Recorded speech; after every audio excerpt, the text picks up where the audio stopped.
un podcast de Cooperativa.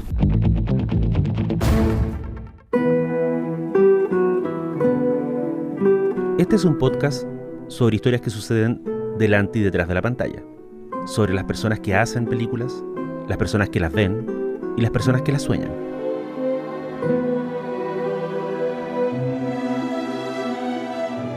Soy Daniel Villalobos y esto es El Contador de Películas.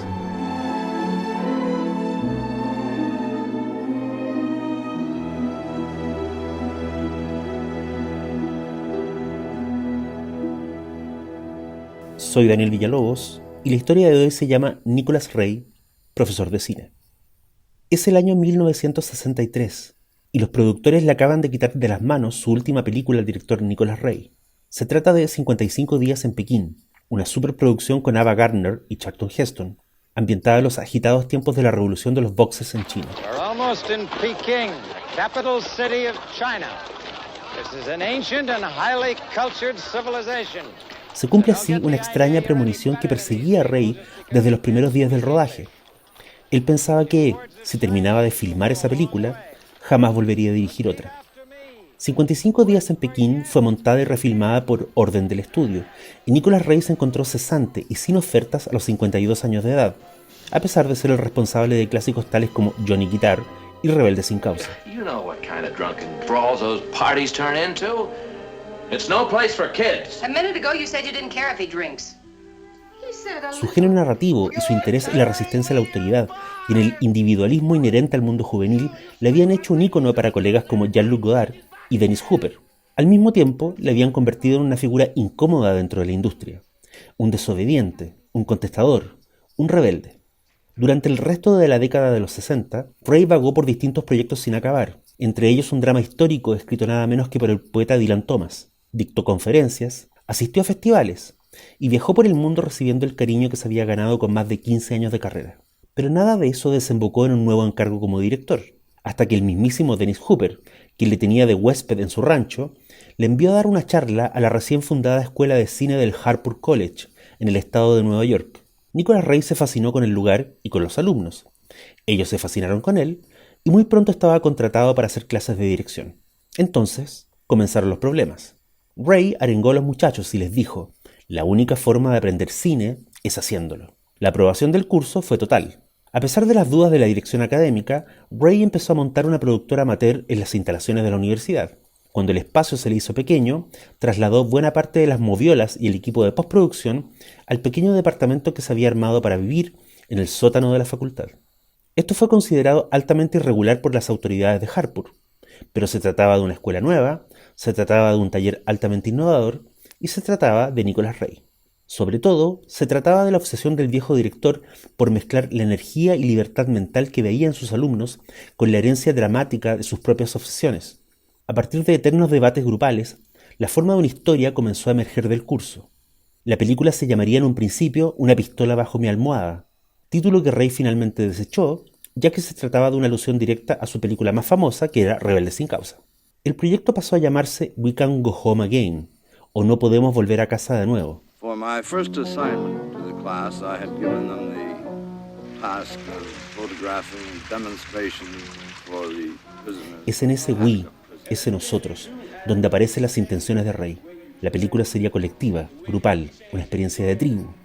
Se trataría de una fábula donde Ray intentaría reflejar los cambios y las tragedias de los 60, esa década que se había perdido por tratar de complacer y ganar el favor de los estudios de Hollywood.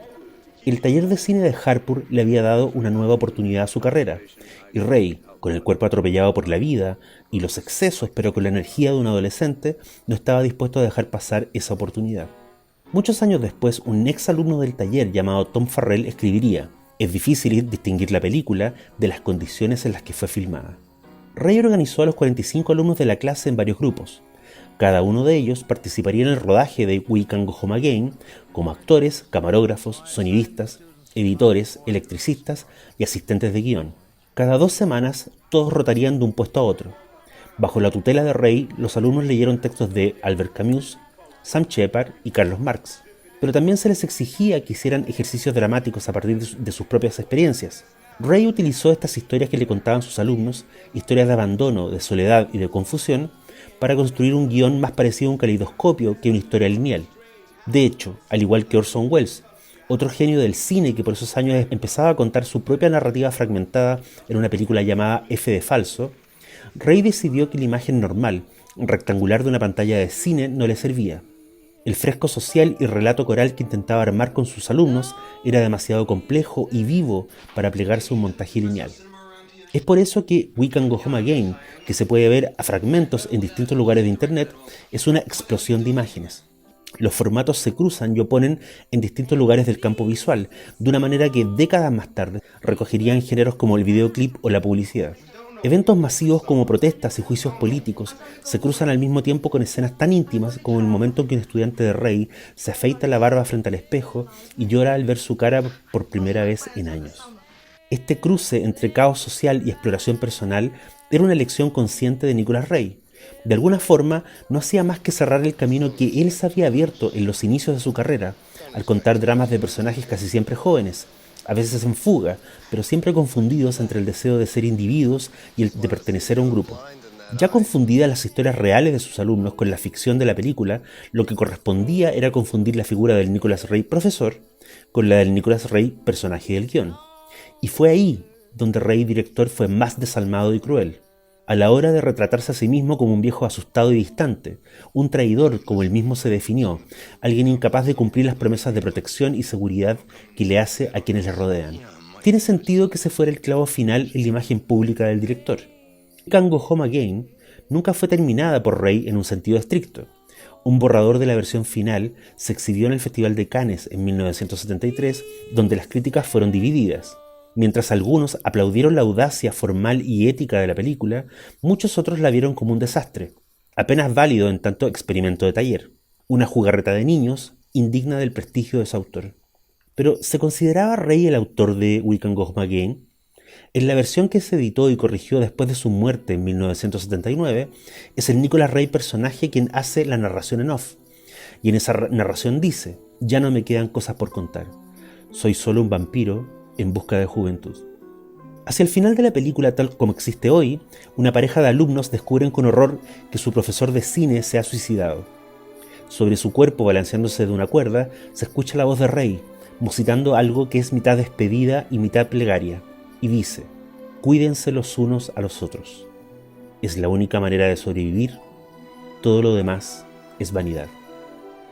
La última película de uno de los genios del cine norteamericano del siglo XX fue una película amateur, estudiantil, aficionada, hecha de fragmentos, ecos de un tiempo mejor que Ray vivió y no supo aprovechar, y preludio de un futuro fragmentado que su generación no alcanzó a ver. Soy Daniel Villalobos y este capítulo fue Nicholas Ray, profesor de cine. Hasta la próxima.